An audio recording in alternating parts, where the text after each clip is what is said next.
बिस्मिल्लाहिर्रहमानिर्रहीम। अच्छा, हमने लास्ट टाइम जब ये कोर्स स्टार्ट किया है रिंग थ्योरी का, तो उसमें रिंग की डेफिनेशन और कुछ एग्जांपल्स चेक की। कुछ आप लोगों ने यानी देखा कि कैसे एग्जांपल्स को चेक करते हैं, यानी कुछ अगर आपने किसी रिंग को चेक करना है कि क्या वाकई वो रिंग है या नहीं है, तो किस तरह से हम देखेंगे, कैसे उसकी प्रॉपर्टीज को चेक करेंगे, कैसे वेरीफाई करेंगे। तो आई होप ये आप लोगों ने एग्जांपल्स सारी कंप्लीट कर ली होंगी। आज हम मज़ीद कुछ डेफिनेशंस देखेंगे और कुछ रिजल्ट्स इससे रेलिवेंट देखेंगे। इसमें सबसे पहले हम जो है वो डेफिनेशन देख लेते हैं कम्यूटेटिव रिंग की, कि कम्यूटेटिव रिंग क्या होता है।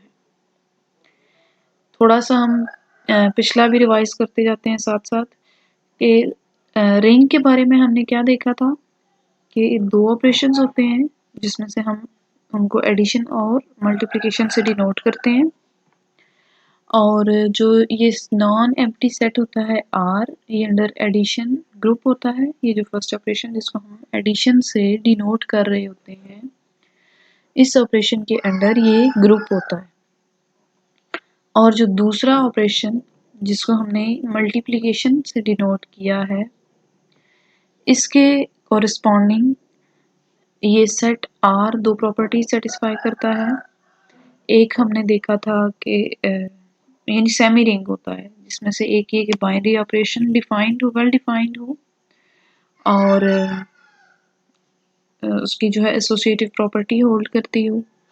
फिर उसके बाद हमने क्या देखा था कि डिस्ट्रीब्यूटिव लॉज जो हैं वो इसमें ट्रू हो, होल्ड करते हो इन दोनों ऑपरेशंस के रिस्पेक्ट से।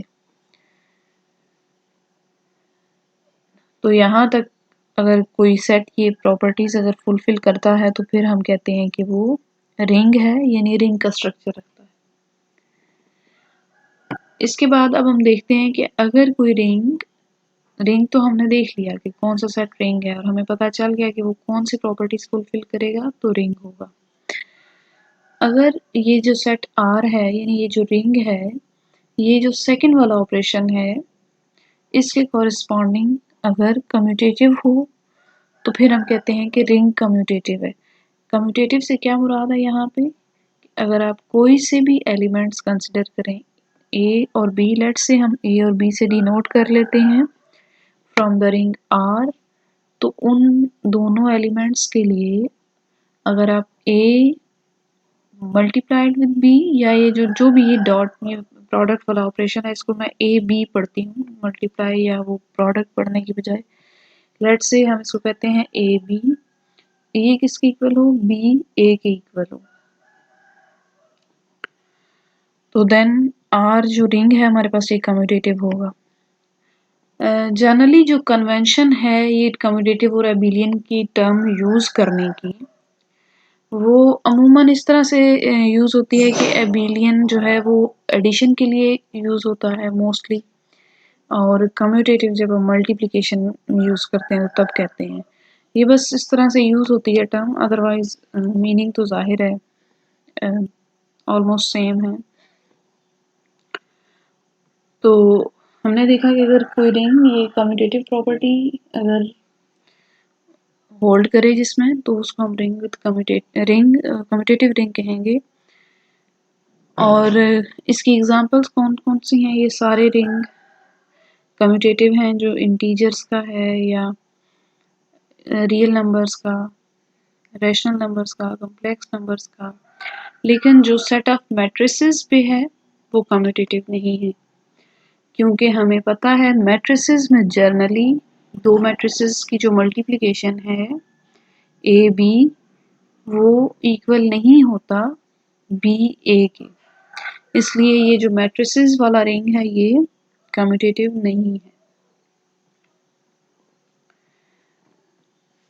बिल्कुल इसी तरह से अगर लेट से रिंग है उसमें हमारे पास आइडेंटिटी एलिमेंट भी है।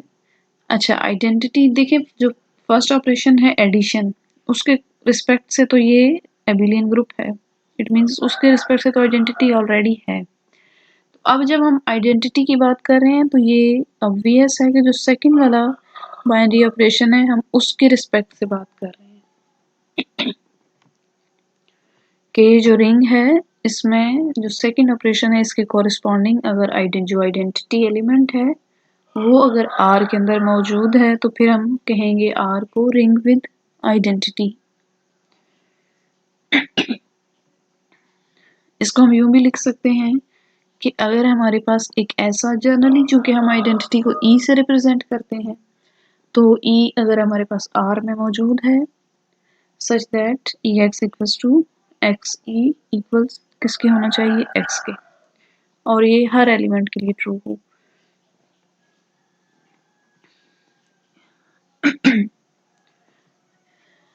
इसके लिए भी यानी पीछे आप बहुत सी जो एग्जांपल्स हैं उन सब में रिंग विद आइडेंटिटी है क्योंकि इनमें इंटीजर्स में रियल नंबर्स में इनमें वन मौजूद होता है तो ये रिंग विद आइडेंटिटी है।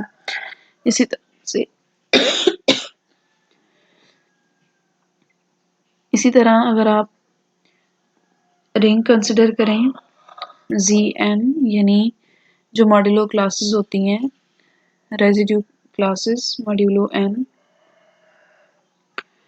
इसको अगर आप कंसिडर करें तो इसमें भी जो वन होता है एलिमेंट, ये जो वन की क्लास होती है ये हमारे पास आइडेंटिटी का रोल प्ले करती है, identity with respect to multiplication. और सेट जो मैट्रिसेस का सेट है उसमें भी उस रिंग में भी आइडेंटिटी एलिमेंट हमारे पास मौजूद होता है।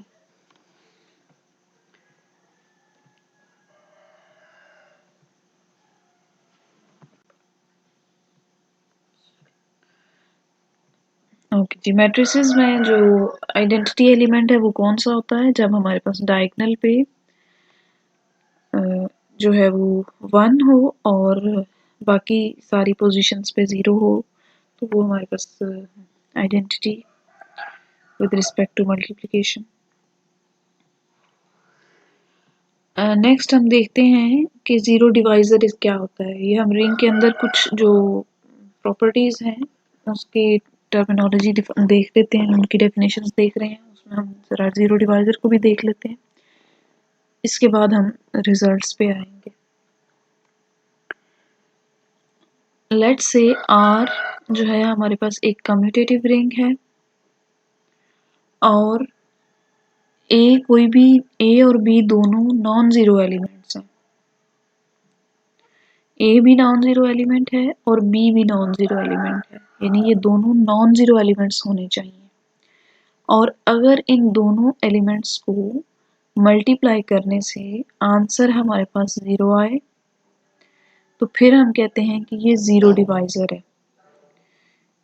A को भी ज़ीरो डिवाइज़र कहेंगे, B को भी ज़ीरो डिवाइज़र कहेंगे, क्योंकि दोनों नॉन ज़ीरो एलिमेंट्स हैं। उनको अगर मल्टीप्लाई करने से हमारे पास आंसर 0 आता है। 0 यहाँ पे आइडेंटिटी एलिमेंट है विद रिस्पेक्ट टू एडिशन। तो देन हम कहेंगे कि A और B ज़ीरो डिवाइज़र्स हैं, ये ज़ीरो डिवाइज़र्स होंगे। फिर इन एलिमेंट्स को हम कहेंगे कि ये ज़ीरो डिवाइज़र्स हैं।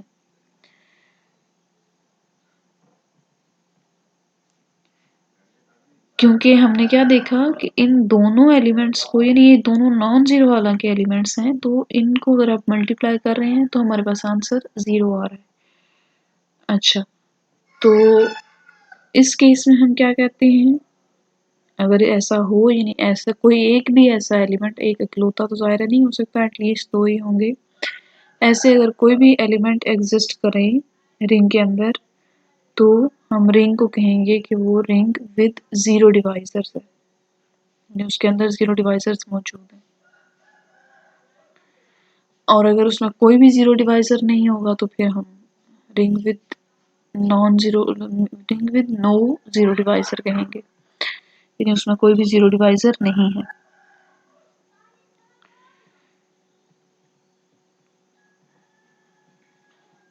इसकी एग्जांपल देखते हैं हम ज़रा।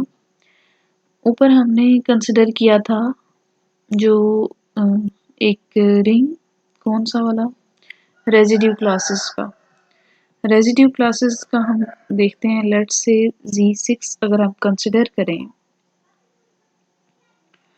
तो इसको आपने चेक किया होगा कि ये रिंग है। इसके अंदर अगर आप देखें 2 एक नॉन जीरो एलिमेंट है, यानी ये एक ऐसी क्लास है, नॉन जीरो क्लास है, ये जीरो एलिमेंट नहीं है इस रिंग में। इसी तरह 3 भी नॉन जीरो है, दोनों नॉन जीरो एलिमेंट्स हैं Z6 के। इनको अगर मल्टीप्लाई करें तो इनकी मल्टीप्लिकेशन कैसे डिफाइंड है, इन दोनों एलिमेंट्स को मल्टीप्लाई करके, तो फिर आपने रिमाइंडर लेना है, यानी 3 और 2 को मल्टीप्लाई करेंगे 6 की क्लास आएगी। और इस केस में 6 की क्लास और 0 की क्लास इक्वल है, एक ही चीज़ है, क्योंकि आपने 6 से डिवाइड करके रिमाइंडर लिखना होता है। तो रिमाइंडर 6 से डिवाइड करने के बाद क्या आएगा, 0। तो यहाँ पे हमने क्या देखा कि इन दोनों नॉन जीरो एलिमेंट्स को अगर मल्टीप्लाई करें तो हमारे पास आंसर 0 आता है, यानी जो इस सेट के अंदर 0 एलिमेंट है वो आता है। तो अब देखें, हालांकि इसमें 2 भी 0 नहीं है, 3 भी 0 नहीं है, दोनों नॉन जीरो हैं, फिर भी इनको मल्टीप्लाई करने से आंसर अगर 0 आ रहा है तो इट मीन्स कि ये दोनों जीरो डिवाइजर्स हैं इस रिंग के। इस रिंग के अंदर 2 और 3 क्या हैं, जीरो डिवाइजर्स हैं, ये होते हैं जीरो डिवाइजर्स। अच्छा, मैट्रिसेस में इस तरह आप फाइंड कर सकते हैं, यानी आपके पास नॉन जीरो मैट्रिसेस हों तो उनको अगर मल्टीप्लाई करने से आंसर एक ऐसा मैट्रिक्स आ जाता है हमारे पास जो जीरो मैट्रिक्स है, यानी जिसकी सारी एंट्रीज जीरो हैं, तो देन वो मैट्रिसेस क्या हैं, जीरो डिवाइजर्स हैं।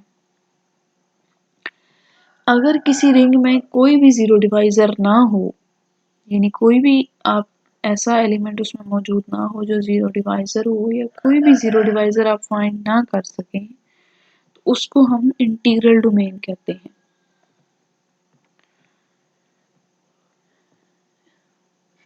प्रॉपर डेफिनेशन इसकी देख लेते हैं कि अ कम्यूटेटिव रिंग, उसको हम, यानी एक कम्यूटेटिव रिंग को सबसे पहले जो उसको हम कहेंगे कि वो इंटीग्रल डोमेन है, कब, अगर उसमें कोई भी नॉन जीरो जो है वो एलिमेंट ऐसा ना हो जो जीरो डिवाइजर हो, यानी if it has no zero divisor, कोई भी उसके अंदर जीरो डिवाइजर मौजूद ना हो। इसको जब हमने थोड़ा सा मैथमेटिकली अगर लिखें तो किस तरह से लिखेंगे कि ए जो है कोई भी कम्यूटेटिव रिंग, इसको हम इंटीग्रल डोमेन कहेंगे if and only if for all a b belongs to R, यानी कोई भी अगर आप ए और बी कंसिडर कर लें आर में से, सच दैट कि उनका प्रोडक्ट जीरो के इक्वल आ रहा हो, यानी ए मल्टीप्लाइड विद बी इक्वल हो जीरो के, तो देन इन दोनों में से लाजमी कोई एक जीरो होगा, यानी या तो ए जीरो होगा या फिर बी जीरो होगा। इसको आप इस तरह भी लिख सकते हैं। इसका मीनिंग ये है कि इन दोनों में से कोई भी जीरो डिवाइजर नहीं है, यानी कोई भी आर का कोई एलिमेंट भी जीरो डिवाइजर नहीं है। तो इट मीन्स कि इसको फिर हम कहेंगे कि उस केस में तो हम कहते हैं ना, जब अगर जीरो डिवाइजर मौजूद हो तो देन हम कहते हैं रिंग विद जीरो डिवाइजर्स। लेकिन अगर कोई भी जीरो डिवाइजर ना हो तो उसको फिर हम इंटीग्रल डोमेन कहते हैं।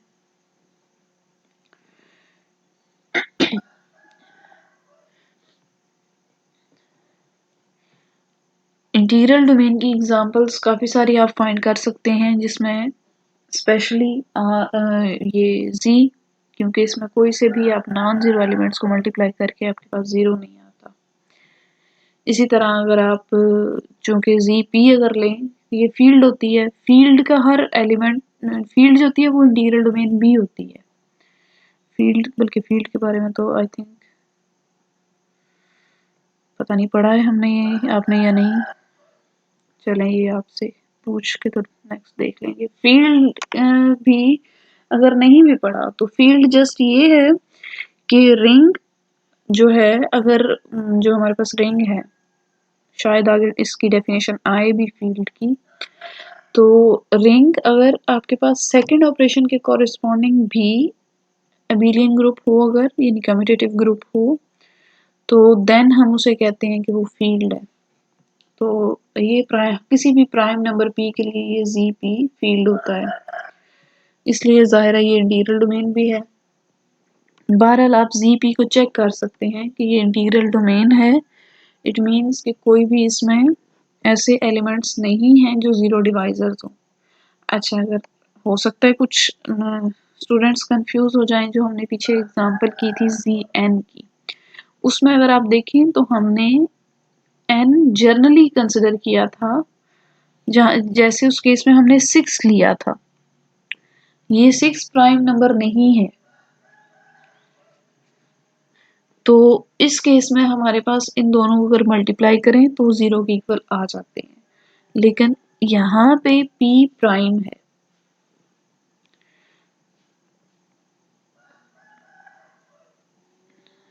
p प्राइम है, तो जब p प्राइम होगा उस केस में ये हमारे पास इंटीग्रल डोमेन आ जाएगी। इसके अलावा हर फील्ड भी, जैसे मैंने अभी आपको बताया कि वो इंटीग्रल डोमेन होती है।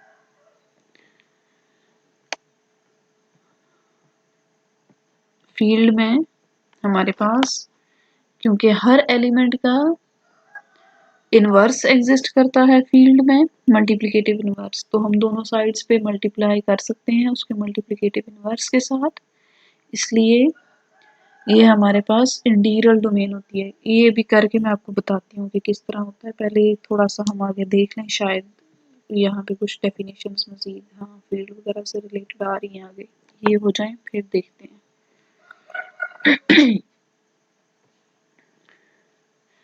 अच्छा, नेक्स्ट इसके बाद जो है हमारे पास कि डिवीजन रिंग क्या होता है।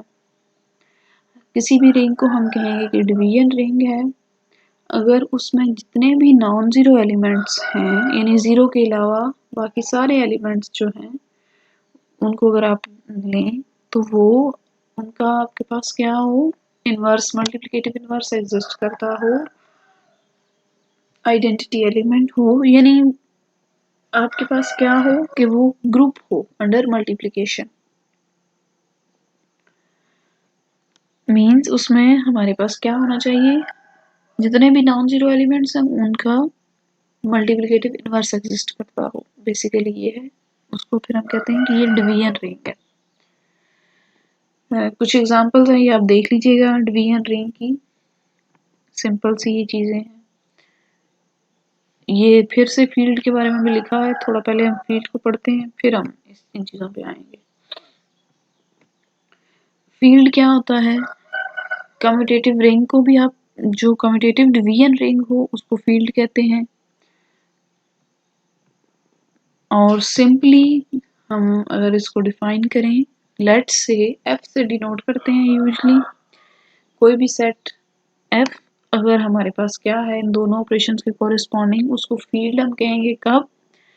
फर्स्ट ऑफ ऑल एक तो ये कि जो ये एडिशन वाला ऑपरेशन है उसके कॉरेस्पॉन्डिंग ये अबेलियन ग्रुप हो, जो मल्टीप्लिकेशन वाला ऑपरेशन है उसके कॉरेस्पॉन्डिंग भी ग्रुप हो, और इसमें डिस्ट्रीब्यूटिव लॉज होल्ड करते हों, तो देन हम कहेंगे कि ये जो सेट एफ है ये फील्ड है।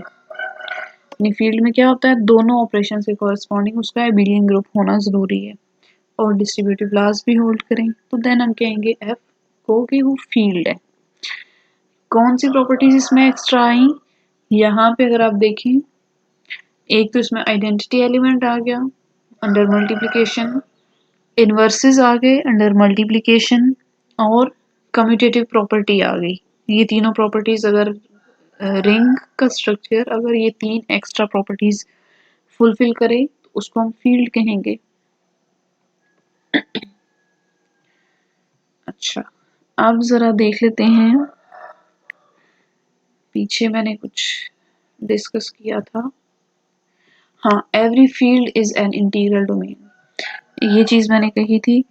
इसका मैं थोड़ा सा आपको बता भी देती हूँ कि क्या मीनिंग है अच्छा, अगर आप देखें हमने लेट से एक फील्ड है एफ, तो उसमें से अगर हमने दो एलिमेंट्स कंसिडर कर लिए हैं, दोनों नॉन जीरो एलिमेंट्स हैं, यानी आपके पास ए और बी दोनों एफ के एलिमेंट्स हैं और दोनों नॉन जीरो एलिमेंट्स हैं, यानी इनमें से कोई भी जीरो लेट्स सपोज नहीं है, या बल्कि ज़ीरो, ये तो हम प्रूव कर देंगे कि ये ज़ीरो नहीं, कि ज़ीरो है या नहीं है, जो भी है देखेंगे। सबसे पहले हम ये ले लेते हैं क्योंकि हम दूसरी साइड से शुरू कर रहे हैं, a b equals to zero वाली साइड से। तो अगर लेट्स सपोज ए और बी दो एलिमेंट्स हैं और इनको मल्टीप्लाई करें अगर, तो ज़ीरो आता है। और अगर सपोज ए आपके पास ज़ीरो नहीं है, ये अगर ज़ीरो के इक्वल नहीं है, तो फील्ड के लिए हमने क्या देखा कि हर नॉन ज़ीरो एलिमेंट जो होगा फील्ड के लिए, फील्ड का, उसमें उसका इन्वर्स भी मौजूद है एफ में। अभी हमने नीचे देखा कि एफ जो फील्ड है वो कहाँ क्या होता है, ग्रुप होता है अंडर मल्टीप्लिकेशन। तो ग्रुप है, इट मीन्स कि उसमें inverse under multiplication inverse exist करता है। तो अब इस इक्वेशन के दोनों साइड्स पे आप मल्टीप्लाई कर दें इधर इसका इनवर्स ए का। अच्छा, यहाँ पे जब ए का इनवर्स मल्टीप्लाई करेंगे तो sorry, I am not good at writing with this. Okay, तो यहाँ पे अगर आप इसका इनवर्स अप्लाई करेंगे तो आपके पास बन जाएगा आइडेंटिटी एलिमेंट, और इसको जब आप बी से मल्टीप्लाई करेंगे, इधर भी आपने अप्लाई करना है, इस साइड पे करना है, यहाँ पे एक ही साइड पे करेंगे। वैसे तो कम्यूटेटिव होती है, किसी साइड पे अप्लाई कर सकते हैं, लेकिन जो प्रॉपर तरीका है हम उसी तरह कर लेते हैं। अच्छा, ये हमारे पास आ गया। अब यहाँ पे ये आ जाएगा, हमारे पास क्या आएगा, ई टाइम्स बी, ई आइडेंटिटी, और इक्वल्स टू हमारे पास क्या आ जाएगा, जब ज़ीरो को आप किसी एलिमेंट से मल्टीप्लाई करेंगे तो हमें पता है कि ये ज़ीरो आएगा। तो इट मीन्स क्या आ गया हमारे पास, आइडेंटिटी एलिमेंट को किसी भी एलिमेंट से मल्टीप्लाई करें तो अगेन वही एलिमेंट आता है, यानी ये बी के इक्वल ही आ जाएगा। तो बी हमारे पास क्या हो गया, इक्वल्स टू ज़ीरो। तो देख, इट मीन्स कि ये दोनों फिर इन नॉन ज़ीरो एलिमेंट्स के लिए ऐसा नहीं है कि a b equal to zero हो। अगर a b equal to zero हो तो उनमें से कोई एक ज़रूर ज़ीरो है। इस केस में देखें, अगर ए हम नॉन ज़ीरो कंसिडर करें तो बी ज़ीरो आ जाता है। इसलिए हर फील्ड इंटीग्रल डोमेन होती है। हमने ऊपर सिर्फ एफ को फील्ड लेके जब सॉल्व करना शुरू किया तो हमने देखा कि ये इंटीग्रल डोमेन है। हम चेक कर सकते हैं कि ये इंटीग्रल डोमेन है।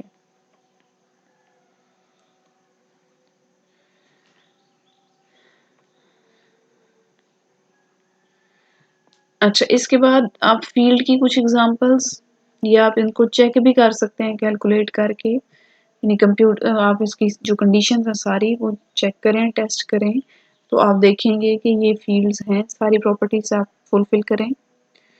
तो ये एग्जांपल्स आप कंप्यूट करके चेक कर लें कि क्या वाकई ये फील्ड है या नहीं है। यहाँ पे ये कुछ एग्जांपल्स भी बने, आप खुद देखिएगा।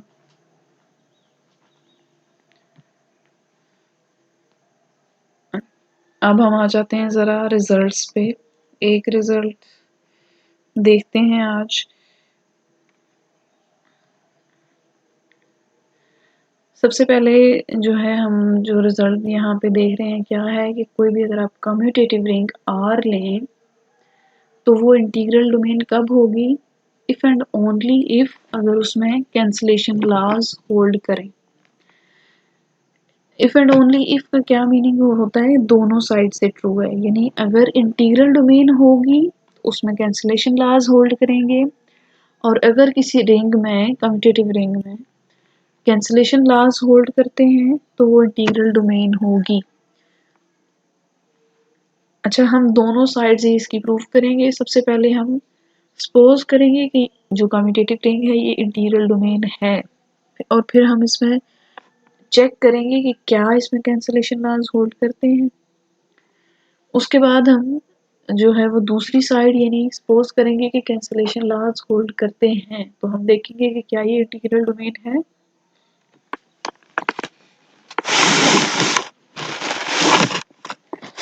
इसको आप, अच्छा, ये जब स्टेटमेंट कई तरह से लिखी हुई हो सकती है, मीनिंग तो जाहिर है सेम है।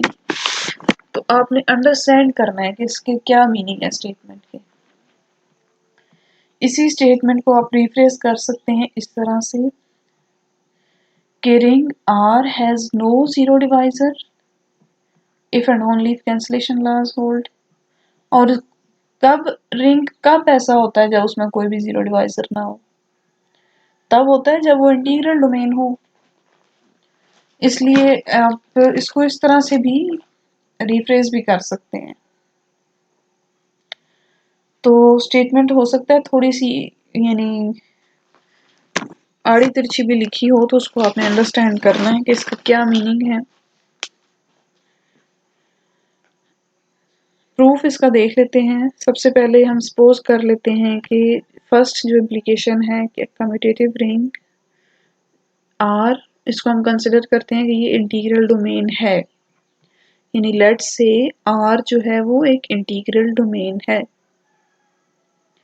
अगर इंटीग्रल डोमेन है तो क्या इसके मीनिंग है कि इसमें कोई भी जीरो डिवाइजर नहीं है, means R has no zero divisor. और अगर कोई जीरो डिवाइजर ना हो तो अब हमने इसका मीनिंग क्या होता है जीरो डिवाइजर नहीं है? इसका मीनिंग ये होता है कि अगर ए बी इक्वल है जीरो के, यानी यहाँ पे आप ये मजीद लिख सकते हैं नेक्स्ट एक और स्टेप, ताकि आप इसको यूज कर सकें। यानी दिस इम्प्लाइज, क्या इम्प्लाई करता है ये कि अगर आपके पास ऐसा हो कि ए बी इक्वल है जीरो के, तो देन क्या लिखेंगे आप कि या तो a इक्वल्स टू जीरो है या b इक्वल्स टू जीरो है।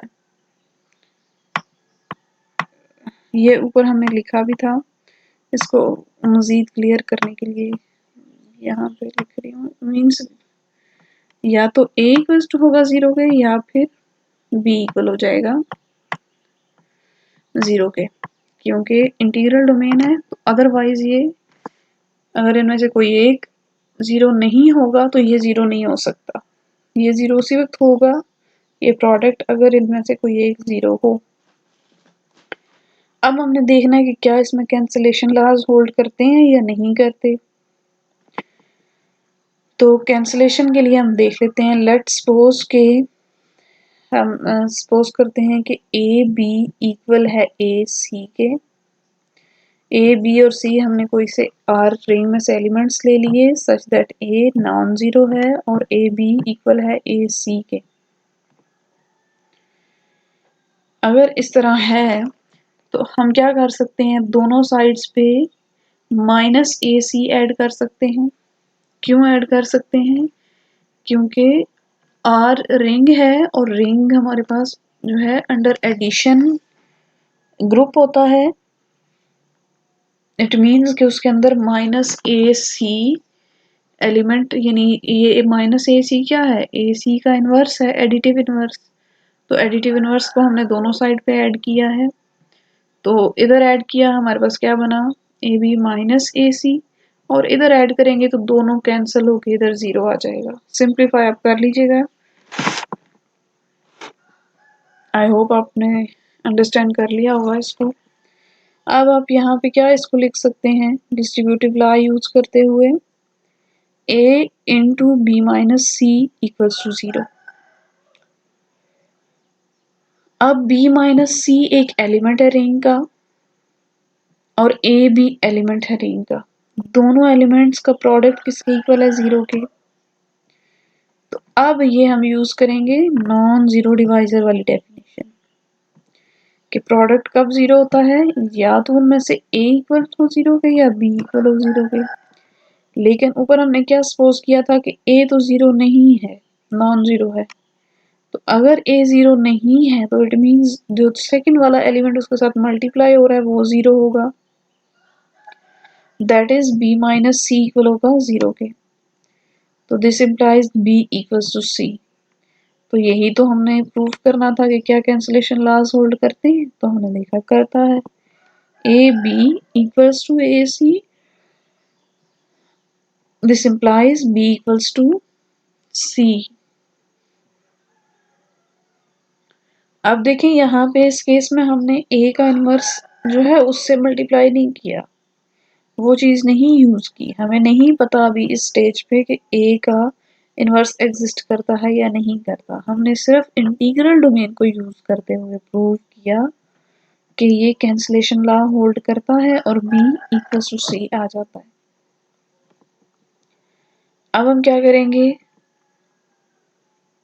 अदर वे राउंड कैंसिल, हम सपोज करेंगे कि कैंसलेशन लॉज होल्ड करते हैं। अगर कैंसलेशन लॉज होल्ड करते हैं तो हम प्रूफ क्या करेंगे कि R इंटीग्रल डोमेन है।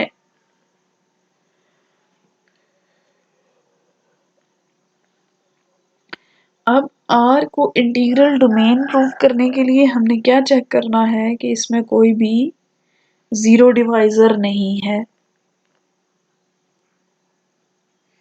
और जीरो डिवाइजर नहीं कब नहीं होता, अगर हम लेट्स से दो हमने नॉन जीरो एलिमेंट्स कंसिडर करें।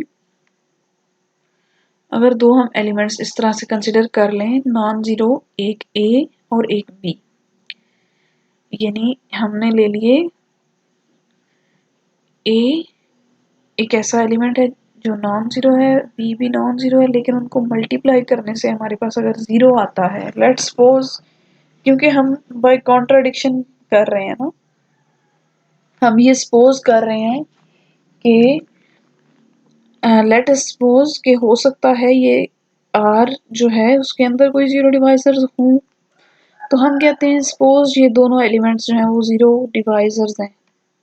इट मीन्स कि हैं तो ये दोनों नॉन जीरो, लेकिन इनको मल्टीप्लाई करने से हमारे पास आंसर जीरो आ रहा है, a b equals to zero.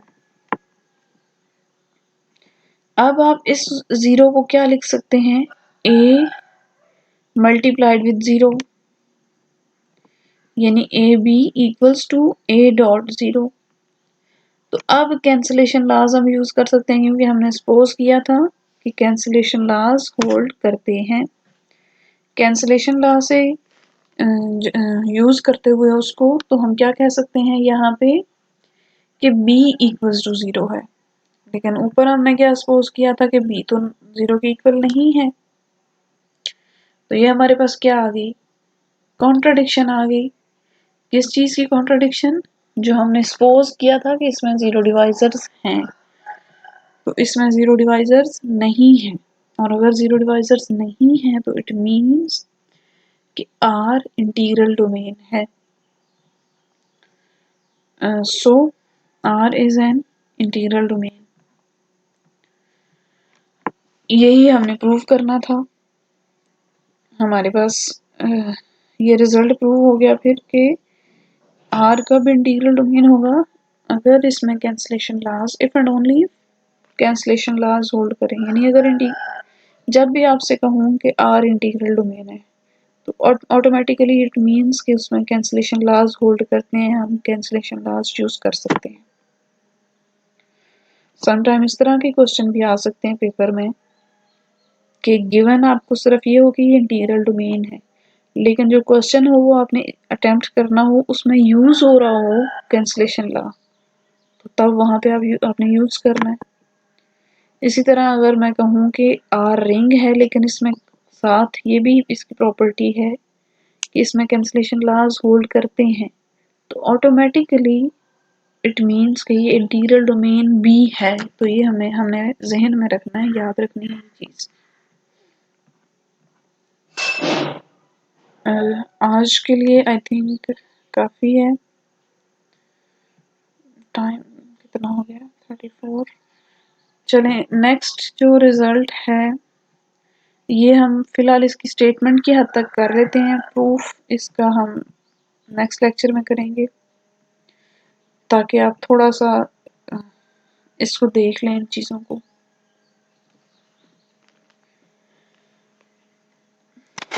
Next हमारा जो रिजल्ट है ये भी इंटीग्रल डोमेन से रिलेटेड है। अगर हमारे पास कोई भी इंटीग्रल डोमेन, ऐसी इंटीग्रल डोमेन है जो कि फाइनाइट है, तो देन वो फील्ड होगी।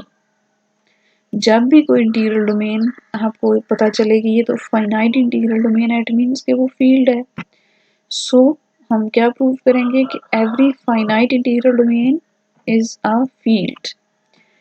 फाइनाइट इंटीग्रल डोमेन से क्या मुराद है कि जो रिंग है आर जिसको हम कंसिडर कर रहे हैं उसमें नंबर ऑफ एलिमेंट्स फाइनाइट है, यानी फाइनाइट नंबर ऑफ एलिमेंट्स पे वो कंसिस्ट करता है। आप बता सकते हैं काउंट करके कि इसमें इतने एलिमेंट्स हैं, या उसको आप उसकी नंबरिंग कर सकते हैं। तो फाइनाइट और इंटीग्रल डोमेन हमने अभी ऊपर देख लिया कि क्या होता है। तो जब भी कोई इंटीग्रल डोमेन फाइनाइट होगी तो वो फील्ड भी होगी। इसी फाइनाइटनेस को यूज करते हुए हम इसका प्रूव करेंगे, लेकिन नेक्स्ट लेक्चर में। अभी आप लोग इंटीग्रल डोमेन का जो कॉन्सेप्ट है इसको अच्छी तरह से अंडरस्टैंड करें। अगर कोई भी क्वेश्चन हो तो हम इंशाल्लाह डिस्कस कर लेंगे। इसकी ज़्यादा से ज़्यादा आप लोग एग्जांपल्स भी साथ करने की कोशिश किया करें। कोई भी जो भी रिजल्ट हम कर रहे हैं उसकी कोशिश करें, एग्जांपल्स ज़रूर अपने हाथ से अटेम्प्ट करें। ये बहुत ज़रूरी है इसका जो है कॉन्सेप्ट्स को ज़हन नशीन करने के लिए, ये अच्छी तरह से इनको अंडरस्टैंड करने के लिए। और ये बहुत ज़्यादा नेक्स्ट यूज़ भी होते हैं, बहुत ज़्यादा पेपर्स में भी ये चीज़ें, अगर आप कहीं पे पेपर्स होते हैं जैसे एग्ज़ाम्स होते हैं जॉब्स वगैरह से रिलेटेड, तो उसमें इस टाइप के क्वेश्चंस आते हैं उन पेपर्स में।